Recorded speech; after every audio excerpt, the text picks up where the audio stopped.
I stared at the folder on the table like it was about to catch fire. No seal, no thank you letter, just a cold, lifeless document titled Severance Agreement. The room was suffocatingly quiet. Outside, the Los Angeles sky was flawless blue, sunlight streaming through the glass walls, but none of it thawed the chill pressing into my chest. "You've contributed a lot," his voice echoed like he was reading off a bland internal memo. "But times change, Justin. We need faster, leaner people now." I said nothing. Not because I was shocked, but because the bitterness ran too deep. 5 years of sleepless nights, weekends sacrificed, writing code, with hands trembling from exhaustion, just to be dismissed with a throwaway line. Brandon Keller reclined in his chair, leg crossed, elbow resting like a king issuing a death sentence. CEO of Novex Systems, an AI startup that started with 3 people in a dusty warehouse in Westwood, including me. He was only 36 but already mastered the smile of someone detached from consequences. "Don't worry. No one remembers the little things engineers do. The new team will handle it," he added, eyes still glued to his shiny MacBook. I stood. Every motion felt deliberate, like pulling myself out of a wreck. "Thank you for the opportunity," I said. My voice was calm, unnervingly so, while everything inside me screamed. "My name is Justin Farrell, 31 years old, former lead systems engineer at Novex as of today." I walked out from the office on the 19th floor, past rows of sleek desks and bright-eyed engineers focused on their screens. A few nodded in my direction. None of them knew I wouldn't be back. None realized they were still working on the foundation I'd built with my youth and health. Passing my desk, I grabbed the essentials: a faded thermal mug, a small cactus with a few drops of water clinging to its spines, and a framed photo of my brother and me trekking in Colorado. That was it. 5 years reduced to a single canvas bag. "Eating out early?" Caitlin's voice came from the next desk. She'd been there 7 months, always called me her old mentor. I smiled. "Yeah, something like that." The elevator dinged. I pressed the lobby button. The doors closed. One last glance at Novex from the inside. I thought back to that sweltering summer during year 1, when we didn't even have working air conditioning. I'd sit on concrete floors with my laptop balanced on my knees, hammering out the first lines of code for the contextual AI platform they now bragged about at every tech expo. I never documented it thoroughly, not because of negligence, because I thought I'd be there for the long haul. My syntax, structures, encryption layers, they were mine. Custom. Personal. Not meant for hand-me-downs. Looking back, I wasn't angry about being fired. I was angry because Brandon acted like I never existed. Outside the glass tower, I inhaled deep. The spring air in Los Angeles still held a trace of chill. Strangely, I wasn't afraid. Something quiet had settled inside me. I wasn't the trusted engineer anymore. I was just Justin Farrell, with a sharp memory, hundreds of carefully backed up files, and a truth they'd eventually have to face. They'd severed the very heart of the technology they relied on to survive. I didn't need to shout. I didn't need to burn anything down. I just had to wait. Because the one thing Brandon Keller hadn't planned for was that I'd been ready for betrayal a long time ago. A bus swept past the stop as I walked the sidewalk away from Novex. There was nowhere I needed to be now. In my mind, lines of familiar code flickered, still running as if they lived in that office instead of on a machine. I could see each block, each tag, built with a system I invented at 24. Not standard naming conventions. They were encoded in prime sequence hierarchies and internal shorthand, something only I understood. I hadn't done it to be difficult. I never imagined I'd be thrown out like a worn-out component. Back when Novex didn't even have a name, I sketched the data flow diagram with a marker on the kitchen window. Brandon brought Starbucks to my place, asking about machine learning strategies for real-time context recognition. I designed the platform with modular logic so it could scale in any direction without rewriting the core. No one in the team understood the whole system. I never had time to write full documentation. It was always one release, one patch, one rushed investor demo after another. What I left behind were logs, network diagrams, scattered notes, written for me, not for anyone else.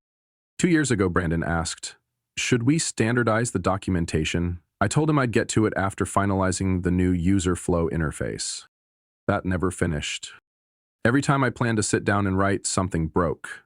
QA called or a new build had to be pushed out. I kept telling myself, next week will be quieter. That week never came. By the time I got home in Silver Lake, the sky had turned soft orange. I opened my laptop and clicked into the Aether Core folder, the name I gave the platform before Novex even had a brand. Inside were things no one else had seen: early test builds, raw architecture sketches, a tiered verification model using symmetric encryption I'd developed while at Caltech. Novex never asked for it. I brought it as a gift. I opened the last log file, JF_Aether_struck V5 notebook. The markdown revealed years of shorthand notes. Tags like @DeepRecC Cascade, @LoopBreaker, and failsafe core filled the screen. A language coded to match my thought patterns, not industry standards. No map, no diagram. If the new engineers tried to decipher it, they'd think it was corrupted. The phone buzzed. A message from an unknown number.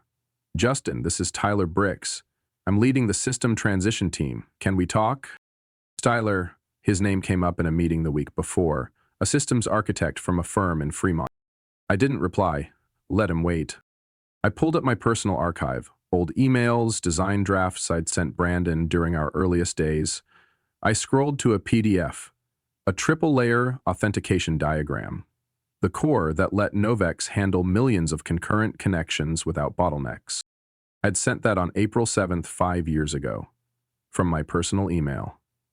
Before signing anything, a soft knock broke my focus. Amelia, my downstairs neighbor, stood at the door. She sometimes brought cookies when she saw me working late. "You're back early. Everything okay?" I smiled, shook my head. "Looks like I'll be starting over." She said nothing more, just left the box and walked away. I looked at it, then back at my screen. They might forget me, but they won't outrun the system I left behind. And one so intricate I needed 2 full weeks just to reread my own notes. None of them realized that cutting me out was like flipping the kill switch on the entire product's nervous system. And that wasn't an accident. That was the consequence of underestimating the one person who knew how to keep it all from falling apart. From the moment I saw Brandon shift, I began collecting everything. Quietly, strategically, not because I'm paranoid, because I watched my father get erased from the company he founded, just for refusing to sign away his invention.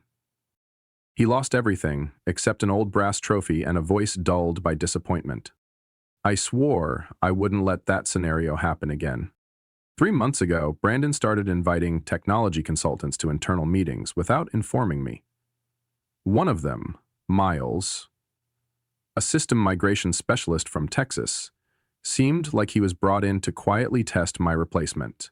He kept pressing awkward questions about the internal authentication system I had personally written, drilling down into each encryption layer without hiding his confusion. I didn't react. I just silently reviewed the entire commit history and my intellectual property documentation. On an encrypted external drive, I stored all original system designs, drafts, early AI models, data flow diagrams, even the very first build I made using an outdated Python framework. Every file was timestamped, digitally signed, and credited to me as the technical author. Some people thought keeping records that meticulous was overkill, but I never forgot what my grandfather once told me: if it doesn't have your name on it, someone else will call it theirs. Right after Monday's lunch with Brandon, when he casually mentioned the team might see some staffing changes to support scaling efforts, I called Evelyn Gray, an intellectual property attorney in Santa Monica. We had met at a Berkeley conference 3 years earlier during a debate about AI ownership in startups. She was sharp, cold, and undefeated. "Send me everything right now," she said bluntly over the phone. "If they play dirty, we'll go straight at them on IP. As long as you've got proof that it was developed outside your contract window, we've got leverage." I spent 3 hours sorting through emails I had sent from my personal account to Brandon before I signed the official agreement. One of them included the line, "I'll use my prototype security platform to integrate with the new product line. It'll save both time and engineering costs." Brandon replied, "As long as it runs, use whatever. Just make it fast." That message might be the linchpin.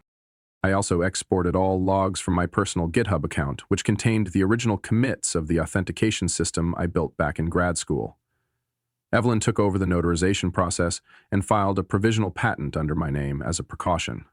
A week before I was terminated, I finalized cloud backups of everything, encrypted, blockchain signed. I delivered another copy to Evelyn's office, sealed in a tamper-proof SSD. I didn't tell anyone, not a single complaint, no signs. I still showed up on time, mentored the junior devs, updated Jira tasks, took QA tickets without a fuss. To everyone else, everything looked fine. In truth, I was fortifying the perimeter. At one team meeting, Miles suggested using a third-party authentication provider instead of our internal system. Brandon turned to me and asked, "What do you think about switching to an external platform? It's lighter, more scalable." I shrugged. "Up to you, but if there's a breach, all user credentials will be at risk." Our current system was written with a session-based, triple-layer encryption logic. Replacing it would mean tearing apart the entire backend. The room went quiet. Miles said nothing. Brandon gave a forced smile. The night before, I was called to the 19th floor. I opened my personal email and sent Evelyn 2 final files. 1, updated diagram of the AI-integrated anti-spoofing authentication system, and an audio recording of a conversation with Brandon, where he explicitly referred to me as the father of the behavioral access control tech. The next morning, when he said the company needs a new direction, I just nodded and signed. No reaction. No need. Because this time, I wasn't walking away empty-handed. I left with every piece of evidence showing that the technology they bragged about was mine, built long before they had an office to hang a sign on. The one thing they didn't have was me. Tuesday morning, I was making coffee when the phone rang. The caller ID stunned me. Marcus Lang, Novex's product director, the same guy who always mumbled through meetings whenever I raised concerns about altering the authentication architecture. I didn't pick up. Less than 2 minutes later, it rang again, this time from the company's main line. Then a minute after that, a text popped up. "Justin, the authentication system is down. 3 major clients just disconnected. Call me immediately." I set my mug down and stepped onto the balcony. The wind from Echo Park carried the damp scent of water and grass. I opened my laptop and logged into the Novex system monitoring dashboard, an access point I had never fully removed, just masked through a proxy API. The status board was lit in bright red. Authentication server time, multi-session mismatch. User token duplication error. The identification layer was imploding. The system couldn't distinguish legitimate users from spoofed sessions. IP mismatches triggered mass account lockdowns. I opened the customer feedback panel. We got logged out immediately after logging in. The app can't verify paid users. Clients lost access to their linked e-wallets. At the bottom, an autofagged log entry read, "Tier 3 security layer failed to sync with identity encryption module. Cause, missing link to internal API. Vortex_lock. File not found." I exhaled. Not out of surprise, I'd warned them about Vortex_lock repeatedly during technical meetings.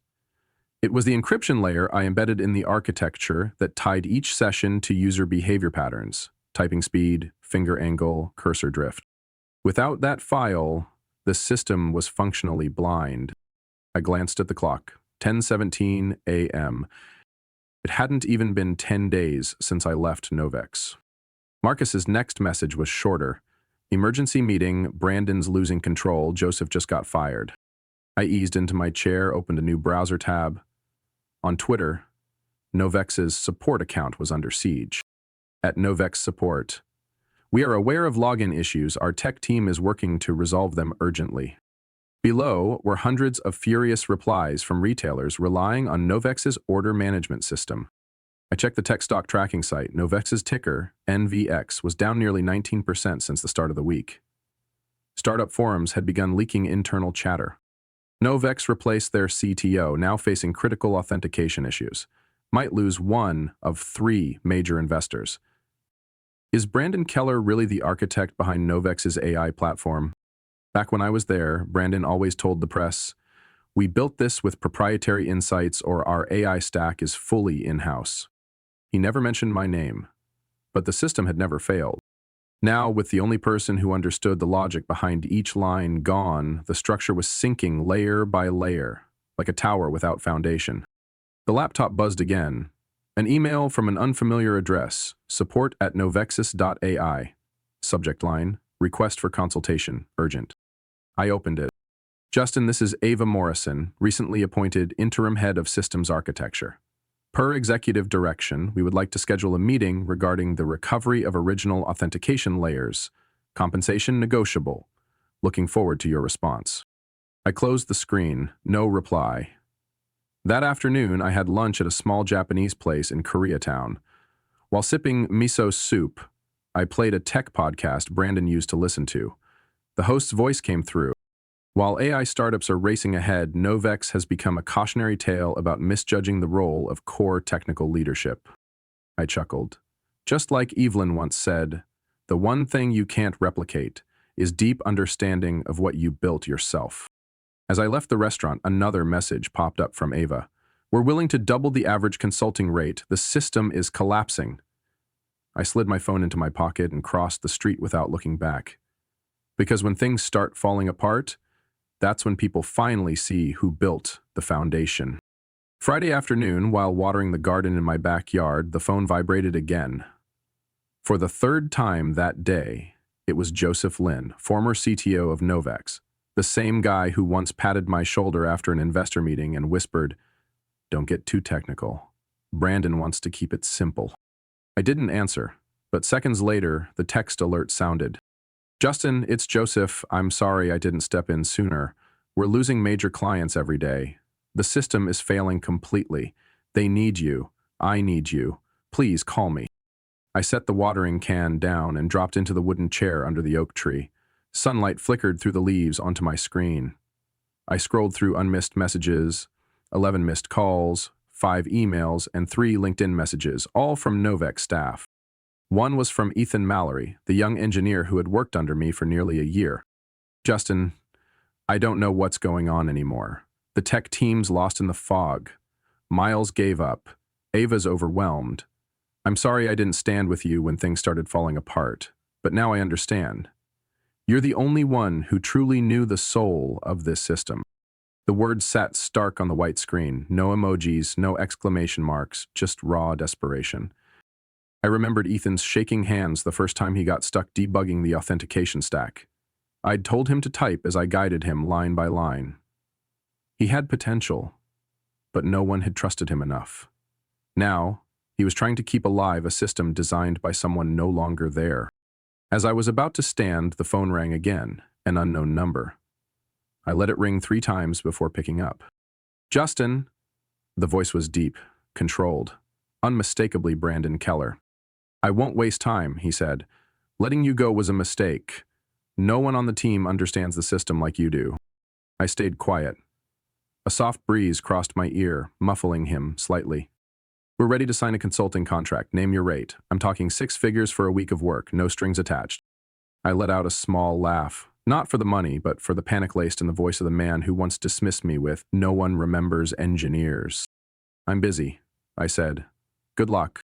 "I'm begging you," he blurted. "Novex is on the verge of collapse. The board's in emergency session. I don't have another option." I said nothing more. The call ended in silence. That night, I got an email from an internal Novex address. Subject line, "Urgent personal cooperation request from board chair." It was from Isabel Hart, senior investment partner at MavenCap, the firm that had poured $12 million into Novex's Series A. The message was short and unembellished. "We've been informed that the current system is critically failing due to the loss of core technical leadership. I understand you're the original architect. If possible, we'd like to meet to discuss serious recovery options." I leaned back, turned on some ambient music, opened my laptop, and typed a reply. I'm not opposed to a conversation, but if there's a meeting my attorney will attend, cooperation can't begin where intellectual property isn't respected. I hit send. It wasn't about revenge. It was about rebalancing the scales. Once, they saw me as convenient. Now, they saw me as central. The phone lit up again, a message from Evelyn. Just received a temporary cooperation proposal from their legal team. No apology, just numbers. Looks like the game's getting interesting. I nodded slightly. If they truly wanted out of the chaos they created, they'd have to start listening. As for me, I could afford to wait a few more moves. A black Mercedes pulled up in front of my house at 6:43 p.m., just as the sun dipped behind the neighboring rooftop. A woman stepped out, gray tailored dress, swift stride, sharp gaze, balanced with composure. I'd never met her before, only seen her in investment memos. Madeline Pryor, who controlled over 30% of equity through Norvista Capital, Novex's lead investor from pre-seed through Series B. "I'm not here to apologize," she said the moment I opened the door. "I'm here for the truth, and for our failure to verify it from the start." We sat on the porch. I poured tea. She didn't touch it. We discovered Brandon used a technical deck with slides outlining the proprietary tiered AI authentication architecture and credited it to himself. The file was included in a pitch package to TechBridge 2 months ago. I leaned back, expression unchanged. Madeline pulled out a tablet from her bag and opened the presentation. Slide 6, the EtherCore diagram. Color-coded, labeled, structurally identical to what I created last year. The caption below read, "Proprietary design led by CTO Brandon Keller." She flipped to slide 9, a group photo in front of a whiteboard. Brandon dead center, me off to the side, blurred out in the cropped version. "You've been erased from all internal materials, not listed among founders, not in technical reports, not in the IP filing to the patent office." Her voice remained even, but every word landed like a polished blade through stale air. "I invested $14 million into what I believed was groundbreaking tech. Now I know the person I trusted wasn't the one who built it." I said nothing, just slid across the folder I'd prepared last week. Emails between Brandon and me, sent before I signed the employment contract, GitHub commits of the original source code, and photos of the initial diagrams I drew on my apartment window. Madeline flipped through the pages quickly, no comment, no emotion. "There's a board meeting tomorrow morning," she finally said. "I want you there. Not to attack, just to present the facts. Your attorney's welcome." I nodded. Before leaving, she said one last sentence without looking back. "You've been erased from the story. Now it's time to rewrite the right version." The door closed. I stood still, neither angry nor pleased. Everything just felt strangely clear. That evening, I called Evelyn. "We're exactly where we need to be," she said after I explained. "You don't need to shout to be heard. Tomorrow morning, just bring what you've already prepared. But before that..." She paused, then continued. "I just got inside info from a contact at Norvista. Brandon didn't just take credit. He used your diagrams to license the system to a third party without board approval." I sat up straight. "Do we have proof?" "Yes. That company sent a verification request after seeing the material leaked on a tech forum.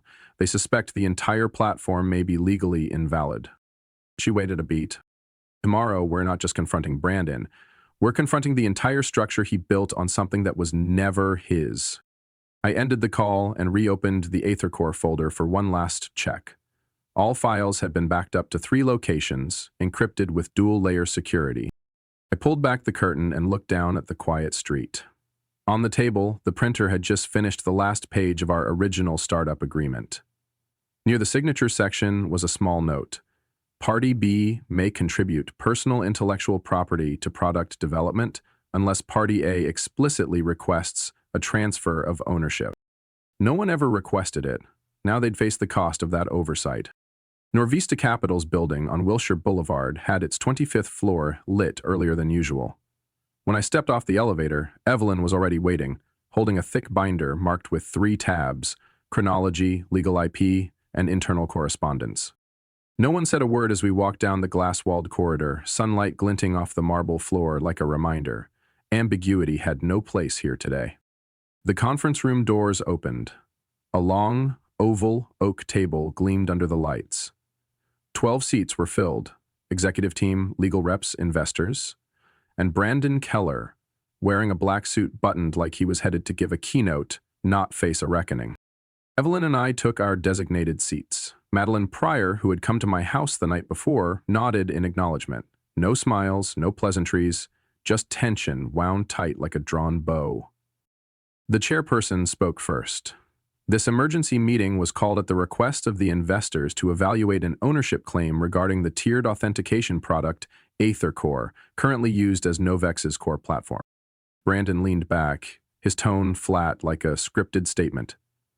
The company fully owns this technology through the employment terms signed by Justin Farrell, former lead systems engineer. All assets developed during his time at Novex belong to the company. We've reviewed the contract. Evelyn smiled. Great. Then let's look at the evidence. She slid the binder onto the table toward the board. I connected my laptop to the display. The first slide appeared. AetherCore prototype. Created on March 17th, 42 days before employment contract date. Next was a screen recording of me programming the first version. System clock visible. Directory path. Home. /J Farrell /projects /personal. Brandon sat upright. His eyes scanned the board members. No one returned the look. I clicked again. An email I sent Brandon appeared. I'll integrate the authentication prototype I'm developing into the trial build for the project. Below was his reply. As long as it works and is secure enough for next week's demo. Go for it. Evelyn spoke slowly, clearly. There's no line requesting an IP transfer, no supplementary documentation altering the default ownership terms. The work was independently developed. Usage doesn't imply ownership. A raspy voice came from the right side of the table. Brandon, any rebuttal? He clasped his hands. He worked for the company. We paid him. Madeline responded immediately. No one denies that. But you didn't pay for what was built before the company even had a tax ID. I moved to the next slide. Excerpts from Novex's pitch deck to TechBridge appeared. AetherCore's architecture was labeled as proprietary asset designed by founding leadership. Another slide noted CTO Keller verifies system as internally developed. Evelyn flipped to the end of the binder. And this is the licensing agreement between Novex and Black Peak Licensing, where Brandon independently sold rights to integrate the AetherCore API without investor board approval. Madeline remained silent. She capped her pen, tapped it lightly on the table. We don't invest in wordsmiths, we invest in real technology. Justin, what are your terms? I looked around the room, faces that once treated me as Brandon's shadow. I want formal recognition as the platform's architect. I want full rights to use the original build if the company continues commercializing it. Otherwise, I will revoke all architecture usage based on my intellectual property. Brandon's knuckles turned white. He started to rise, but Victor Kane, PrimeWave's investment rep, cut in. Sit down. You've done enough. No one defended him. No one interrupted me. The meeting paused for 30 minutes. When it resumed, the landscape had shifted. I didn't need to win. I just needed them to stop pretending I hadn't built the ground they were standing on. The meeting dragged on for 2 more hours, but the focus had shifted away from me. Brandon remained frozen as Madeline read the board's decision. Her voice was final, leaving no room for negotiation. We've reached consensus. Brandon Keller will be immediately suspended from all executive authority at Novex. A formal internal vote will determine a replacement CEO. Brandon sprang up, face flushed. You're destroying what I built. Victor Kane looked him dead in the eyes. You didn't build anything but a facade. Justin built Novex's core. You built the illusion around it. No one spoke up for him, not one voice.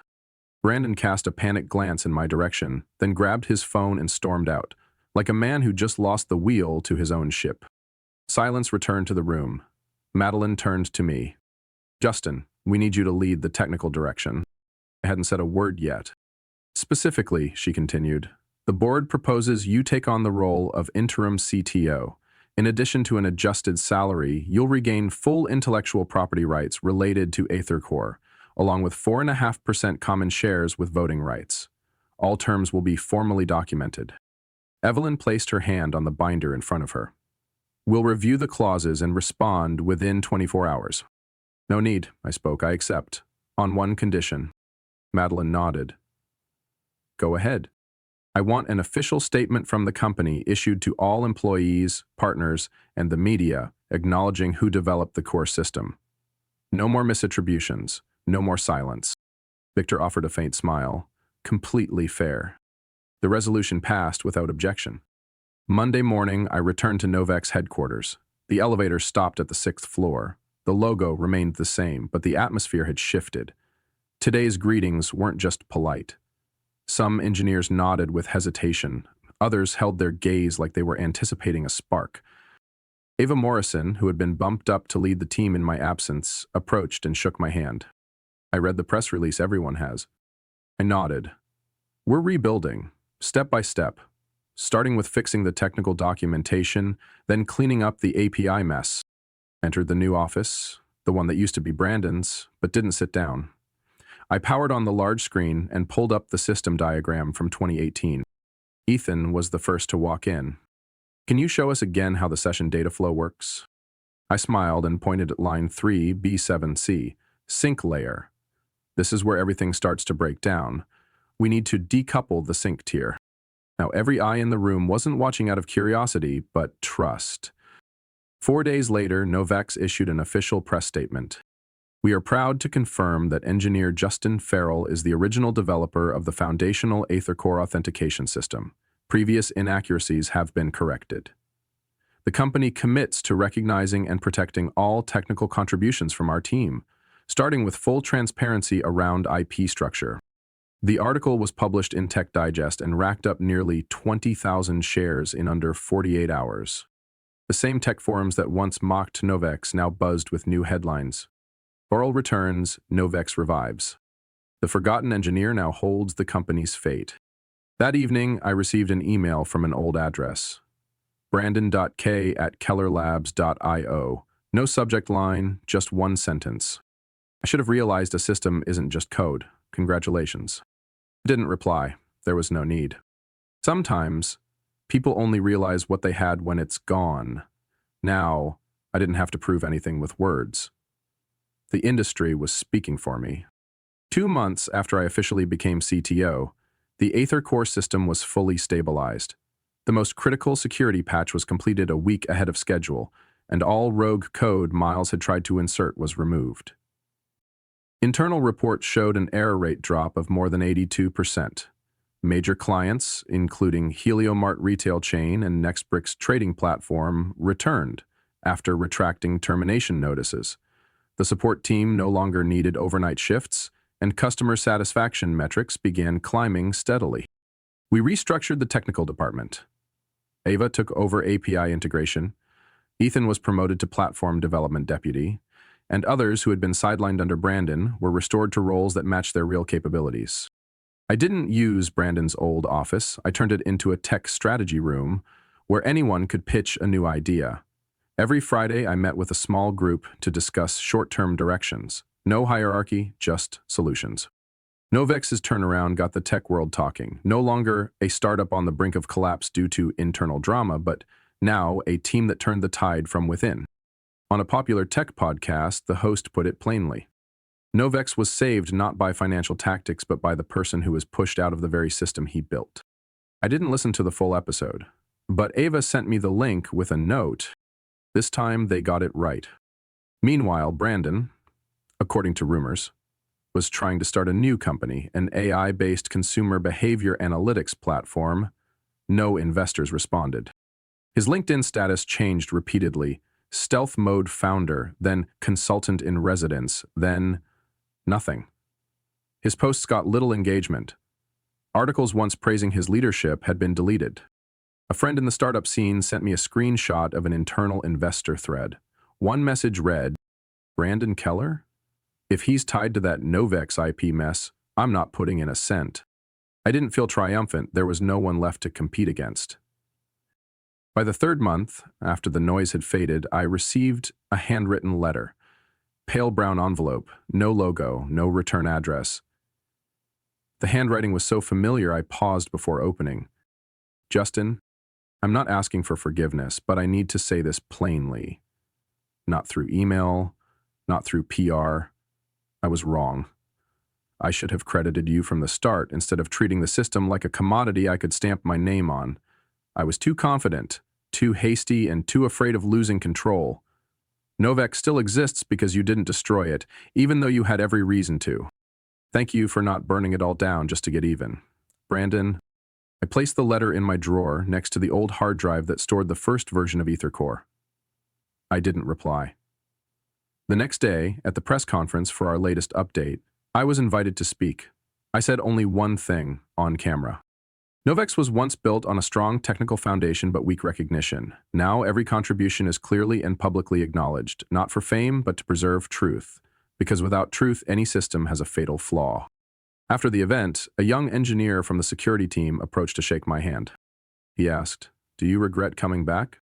I looked around the room, where everyone was debugging a small issue to finish that day's hotfix, and said, "No. I just wish we had done this sooner." Justin's story isn't just about reclaiming personal justice. It's proof of the power of knowledge, integrity, and quiet preparedness. In a world where credit is easily stolen and real value often ignored, he showed that you don't need to destroy to win. Just stand firm, be precise, and let the truth speak. Those who fake it will fall, and those forgotten will be remembered as irreplaceable. What do you think of Justin's journey and how he handled betrayal? Drop your thoughts below. Don't forget to follow the channel for more stories about family, trust, and real values in life.